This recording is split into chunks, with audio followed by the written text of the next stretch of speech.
Hello everyone, मैं सत्येंद्र सिंह आप सभी का आपने चैनल इंडियन पीसीएस एकेडमी में बहुत बहुत स्वागत करता हूं। हमारी ज्योग्राफी की जो श्रृंखला चल रही थी इसी चैनल पर,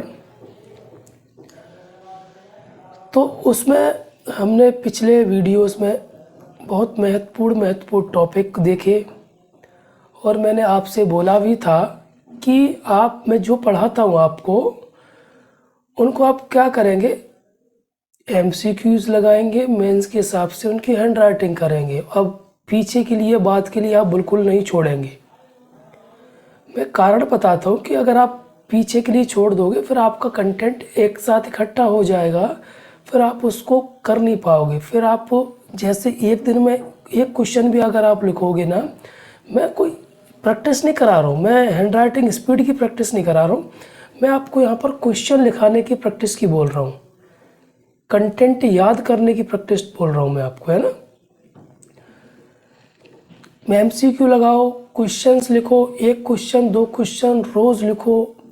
अगर आपको हैंड राइटिंग की जो स्पीड की प्रैक्टिस करना है उसको आप अलग से समय दो, 3 घंटे 6 घंटे लगातार मैराथन की तरह 9 घंटे 6 घंटे आप कंटिन्यू हैंड राइटिंग करो। कंटिन्यू का मतलब ये है कि 3 घंटे बाद फ्री ब्रेक ले लो थोड़ा, या अगर आपके पास समय है तो लगातार 6 घंटे पढ़ो, ऐसे, है ना।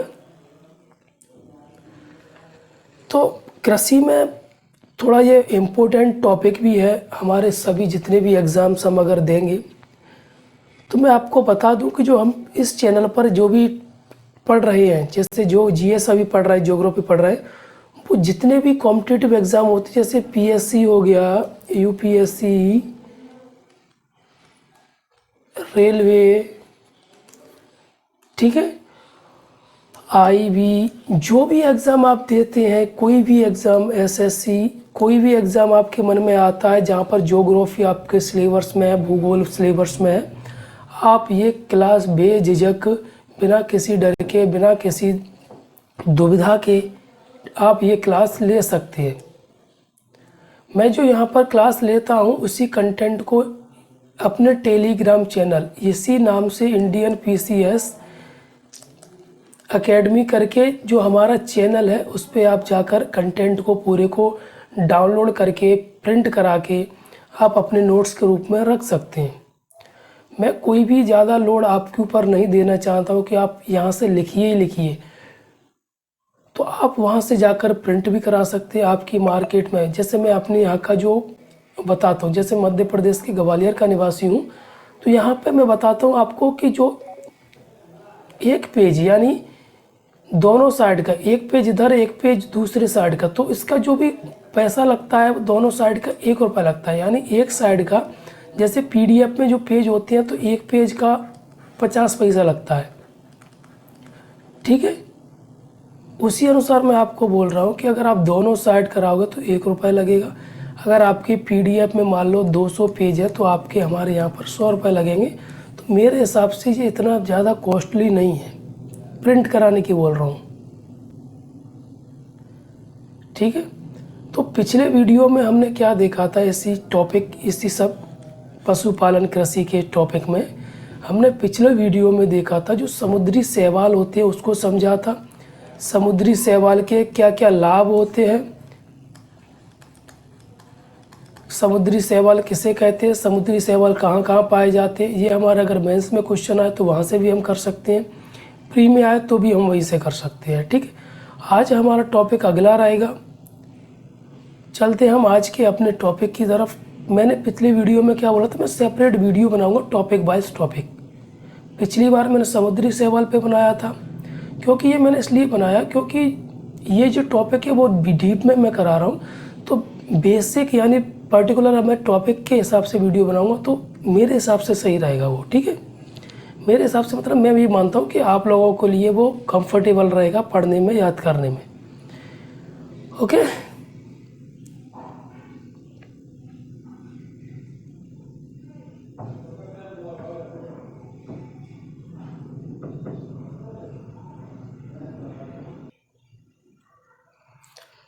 तो आज का जो हमारा टॉपिक है वो है सहकारी कृषि या कोऑपरेटिव फार्मिंग या संविदा कृषि या कॉन्ट्रैक्ट फार्मिंग। संविदा का मतलब क्या होता है? कॉन्ट्रैक्ट लेकर चीज़ें करवाना। सहकारी का मतलब क्या होता है? कोऑपरेटिव। तो इसमें दोनों में सबसे पहले हम जो कृषि उठाएंगे वो सहकारी यानी कोऑपरेटिव कृषि उठाएंगे, एग्रीकल्चर या फार्मिंग। तो ये पहले हम इसको समझेंगे कि ये क्या होता है, इसके क्या क्या लाभ है। ओके, तो आपके मन में कोई भी डाउट नहीं रहेगा, प्रॉमिस। सहकारी कृषि वह प्रक्रिया है जिसमें एक कंपनी अथवा व्यावसायिक संगठन अपनी भूमि पर खुले बाजार अथवा अपनी आवश्यकताओं के लिए कृषि कार्य को संपादित करती है। सहकारी कृषि में संबंधित व्यक्ति स्वामित्व में परिवर्तन किए बगैर भूमि और अन्य संसाधन को आपस में मिलाते हुए मिलकर कृषि करते हैं। सहकारी कृषि में वे लोग शामिल होते हैं जो केवल कृषि मजदूर हैं तथा जिनके पास कोई भूमि नहीं है। इसका बढ़ावा क्यों दिया गया, क्यों इसको स्टार्ट किया गया? क्योंकि कोई किसान है जिनके पास भूमि नहीं है, तो वे क्या करते थे, सभी किसान मिलकर, मान लो किसी के पास भूमि है, किसी के पास कोई और संसाधन है, तो सब चीज़ मिलाकर वो क्या करते थे, कृषि करते थे। उसको हम क्या बोल देते हैं? सहकारी कृषि बोल देते हैं। अब इसके फायदे क्या क्या है, इसको क्यों स्टार्ट किया गया था?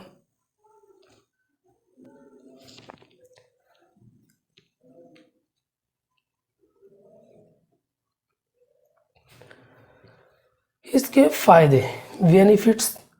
किसानी कृषि की तुलना में सहकारी कृषि अधिक कुशल है। कुशल का मतलब आसानी से हो जाती है, कोई ज़्यादा लोड नहीं पड़ता है।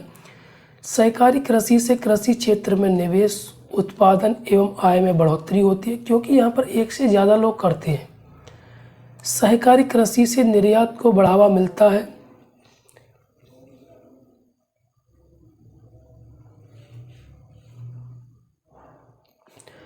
फिर उसके बाद भारत में लघु एवं सीमांत किसान अपनी पारिवारिक आवश्यकताओं को पूरा करने के लिए कृषि कार्य करते हैं। ऐसी अवस्था में निर्यातोन्मुख की वाणिज्यिक फसलों का उत्पादन नहीं हो पाता। जैसे हमने पिछले इससे पहली वीडियो से एक और वीडियो पहले था, उसमें हमने समझा था कि जो निर्वाह कृषि होती है, जीविका कृषि होती है, वो करते थे। तो उसको कम करने के लिए ये जो सहकारी कृषि को स्टार्ट किया गया।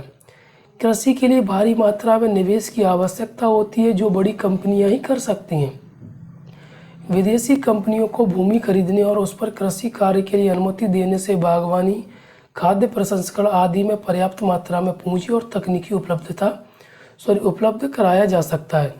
मतलब तकनीकी को, मतलब टेक्नोलॉजी, जो भी मशीनरी वगैरह और पूंजी वगैरह उपलब्ध कराया जाता है। तो आप मोटा मोटा हिसाब से समझ गए होंगे कि ये क्या है, क्यों इसको स्टार्ट किया गया था। अब भारत में इसको कैसे स्टार्ट किया गया था, इसके लिए क्या क्या चीज़ें की गई थी। भारत में सहकारी कृषि स्वतंत्रता से पहले गांधी, नेहरू और अन्य समाजवादी का मतलब होता है समाज के लोग इसमें सोचते हैं, इससे यह माना कि निगम कृषि से उत्पादन बढ़ेगा, किसानों की स्थिति में सुधार होगा। इसके लिए बॉम्बे प्लान 1944 में इसमें कहा गया था, सीमांत किसानों के प्रतिरोध का एकमात्र तरीका सहकारी कृषि है। सरकार को छोटे व सीमांत किसान को सहकारी कृषि करने के लिए प्रोत्साहित किया जाएगा। अगर आपसे क्वेश्चन पूछा जाता है कि बॉम्बे प्लान 1944 में क्या कहा गया था, तो इसमें कहा गया था कि सहकारी कृषि को प्रोत्साहित करना। क्यों करना? कि जो छोटे और सीमांत किसान थे उनको बढ़ावा देना, उनकी जो स्थिति खराब हो गई थी उसको दूर करना, खराब स्थिति को, इसमें ये बोला गया था।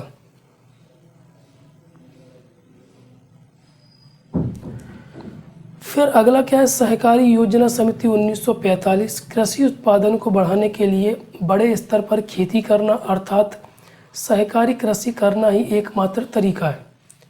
सहकारी योजना समिति कब स्टार्ट की गई थी? 1945 में। इसमें क्या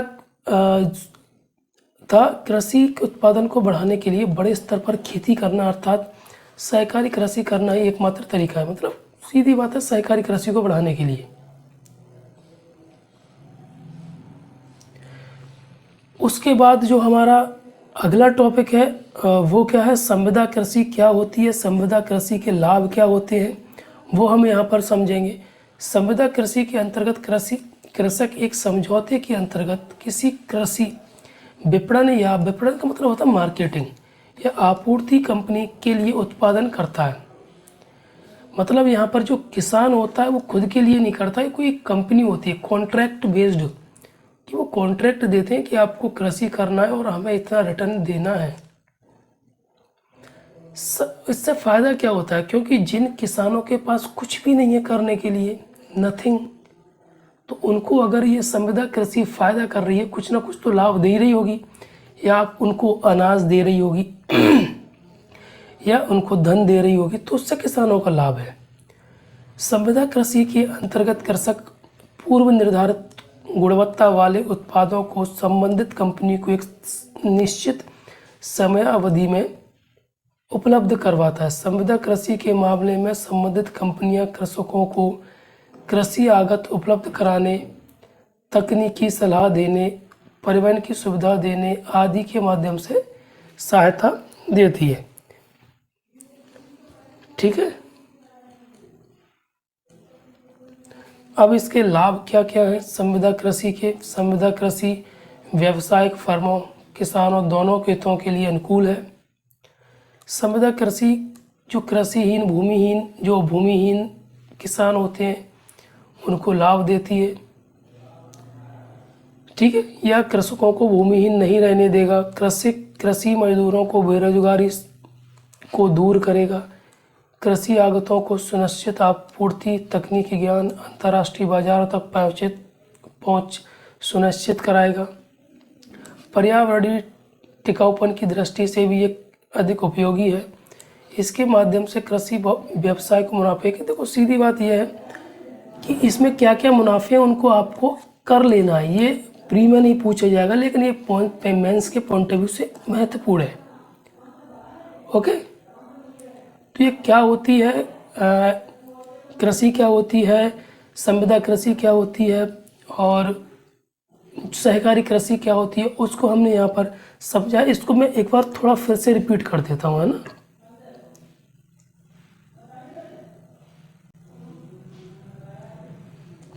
जो इनके लाभ थे वो क्या, देखो, जो संविदा कृषि है जो व्यावसायिक फर्मों, किसानों दोनों के हितों के लिए अनुकूल है। यानी जो फर्म है उसके लिए भी और किसानों के लिए भी। संविदा कृषि में जो कृषक होते हैं भूमिहीन नहीं होंगे।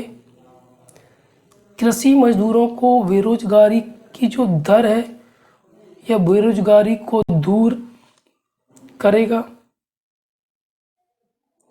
कृषि आगतों की सुनिश्चित आपूर्ति, तकनीकी ज्ञान, अंतर्राष्ट्रीय बाजारों तक पहुंच, सुनिश्चित आय आदि का लाभ किसानों को मिलेगा, है ना। पर्यावरणीय टिकाऊपन की दृष्टि से भी ये कृषि अधिक उपयोगी है। इसके माध्यम से कृषक जो किसान होता है व्यावसायिक मुनाफे में हिस्सेदारी कर सकता है। तो ये दोनों टॉपिक्स भी महत्वपूर्ण है मेंस के नज़रिए से। अगर हम देखें तो इसको आपको पढ़ना है और मैं टॉपिक वाइज टॉपिक कराऊंगा और आपको आसानी होगी बहुत। ठीक है, तो इसको सेम जो पिछले वीडियो में बताया सेम टू सेम इसमें भी वही करना है। पढ़ने का तरीका कैसा क्या रहेगा आपका, इसको याद कैसे करना है। ठीक है, तो बस। और आज मैं आपको एक चीज़ बता दूं, थोड़ा आपसे निवेदन है कि प्लीज़ ज़्यादा से ज़्यादा सब्सक्राइब करवाइए, क्योंकि सपोर्ट बिल्कुल भी नहीं है। ये मैं सिर्फ अपनी मेहनत कर रहा हूँ, आप लोगों की तरफ से 1% भी सपोर्ट नहीं है मेरे लिए। मैं आपको सीधा बोल रहा हूँ आपके मुँह पे।